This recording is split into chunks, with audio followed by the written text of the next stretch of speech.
Pierre, ou tu... Je sais pas, non, c'est pour vous, ça m'est égal. Okay. That's one of my favorite French things. Ça m'est égal. Ça m'est égal. Ça m'est égal, je m'en fous. Not mine. Yeah, it's great. You speak French now? No, a little well, bit? a little bit. Yeah. A little bit. Un petit peu. Oui, bien sûr. Pris.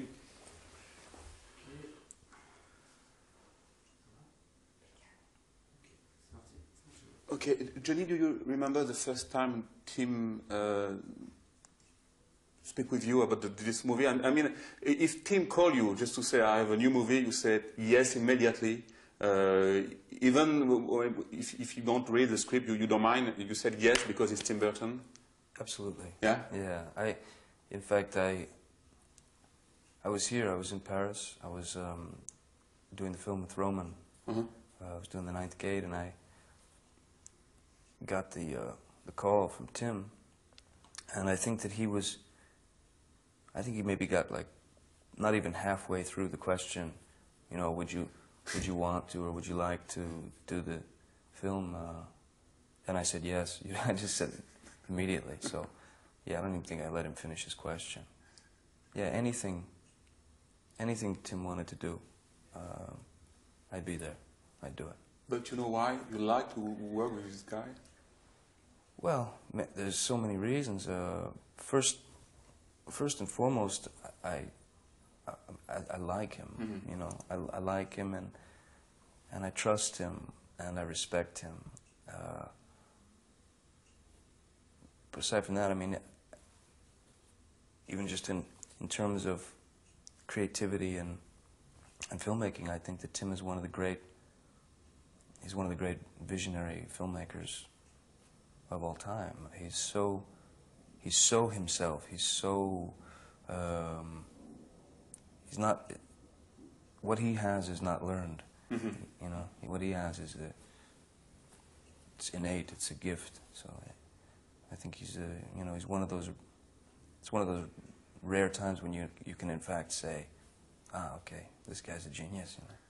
And how you like to work with him? Every time it's very different. You like to try different things with Tim because you are very, very confident with him? Well, I think it's important for an actor to continue to, forge ahead and try things and experiment and explore. And Tim he inspires you to do that also. I mean, he inspires you. He creates an atmosphere where you can try anything. You can try just about anything. And he, as I said, trust being one of the most important elements between an actor and director. He trusts you enough to sort of let you build a character and bring it to him, you know. And then of course he has his opinions, and he sort of hones it, you know, and finds you find the direction together. Also, it's important to be able to try to surprise your director, or do something that might stimulate them or stimulate an idea for them. So you can constantly keep adding on and building. You know. A little bit like a game. Yeah, a little bit like a game. A little bit like a sculpting, you know, in a way. You know, sculpting, making a sculpture together, creating a thing together. You know. And after that, you like the story? How you find the connection with your character? You think it was like a gift to have this particular story for your third experience with Tim Burton? Oh, a great gift. I mean, a great gift. My first instinct was to play the character as he was aesthetically. I mean, the look of the character. I wanted to do what was written in the book, the description of Ichabod Crane, which is like this guy with enormous ears and a long nose and too tight clothing, and real character part. And and Paramount wasn't very excited about that. But in fact, ultimately, I think they were right. I think it was more interesting to take a guy who, on the surface, does look a bit like, you know, appears to be more of a sort of confident, heroic, sort of courageous guy, but to slowly but surely peel the layers away from that facade, off of that facade, and reveal him as very human, almost too human, too sensitive, too maybe a little too much in touch with his femininity, you know, the feminine side, and a coward, and a, you know, queasy, you know, yeah, flawed, damaged. Yeah, because in the beginning of the movie, he seems to be very arrogant, and he has to find his own quest. I mean, you think so? You think maybe the direction of the movie is the 18th century, but it could be a very, not modern story, but very modern character? The fact, you mean the fact that it was 18th century? Yeah, it's the old-fashioned movie, but your character is very modern, very contemporary. Yeah, I think that Ichabod fancies himself a sort of a man of the future, or a man on the verge of something, new technologies and things like that.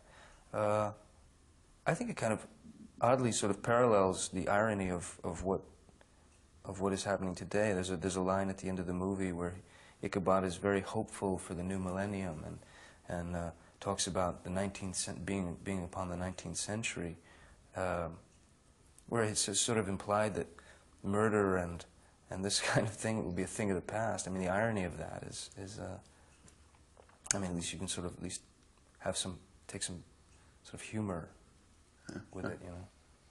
Yourself, are you a big fan of the Hammer movie? You liked this kind of movie, yeah? Yeah, I loved. From a very, very young age, I think that's one of the things that Tim and I share. One of our similarities is that from a very, very young age, I was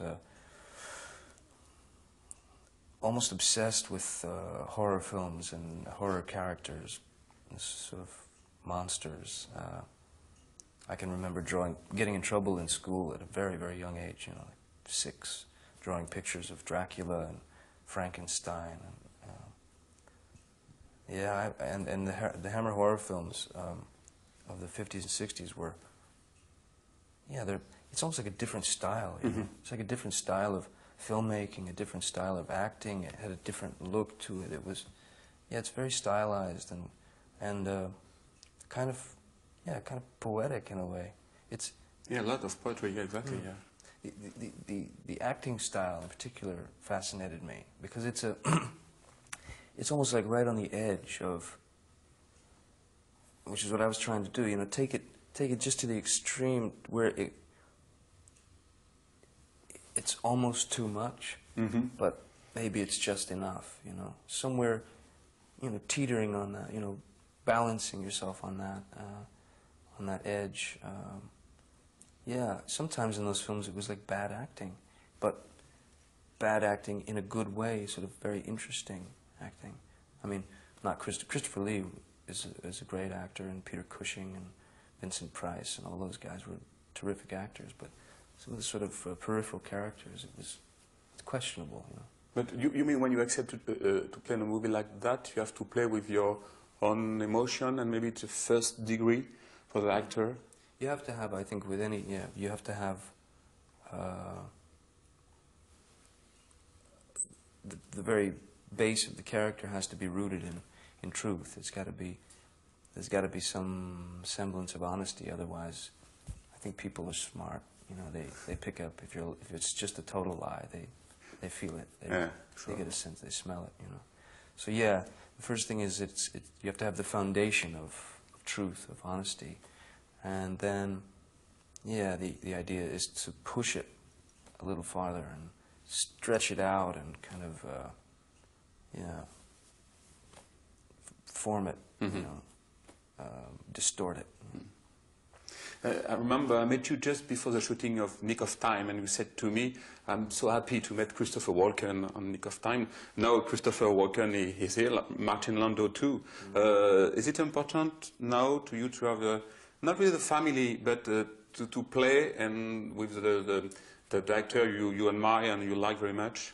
Oh yeah, it's very important to work with people who inspire you and stimulate you.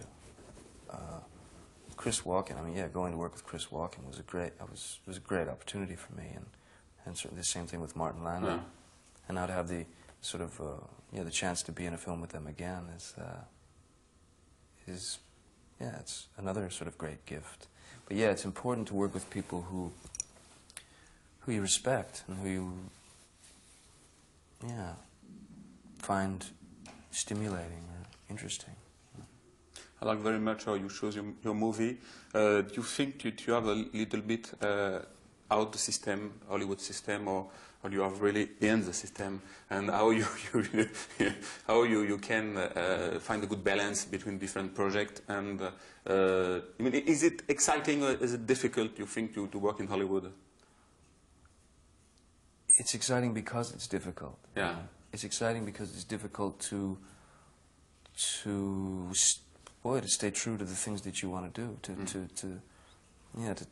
do the films that you find interesting, and to do the films for the right reasons. So yeah, it's interesting because it's difficult. I never felt particularly inside Hollywood or a product of Hollywood.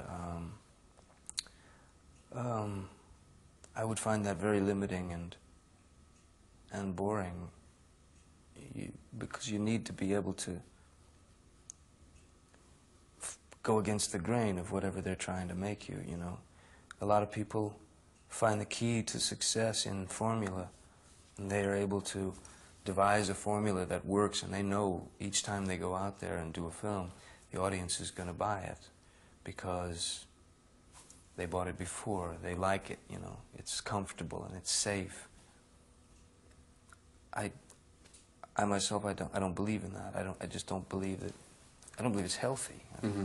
You know, that if there's no point, you know, in just doing what is expected of you, or doing the obvious. There's no point in that.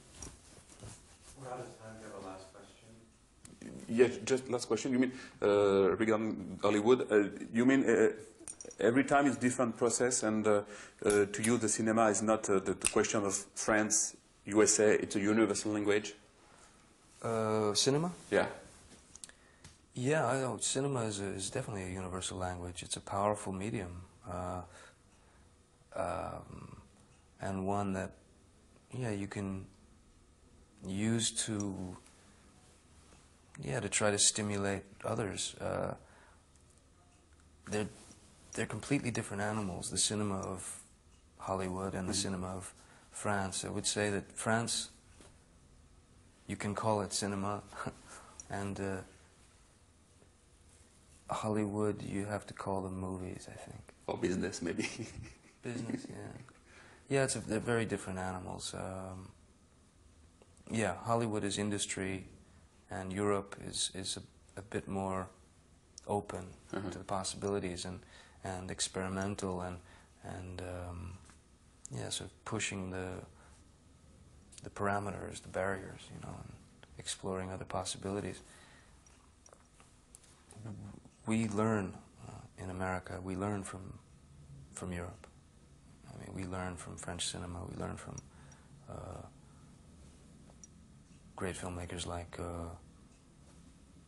Cocteau and Truffaut. I mean, yeah, that's our schooling, and we're far behind, I think. We're a little far behind.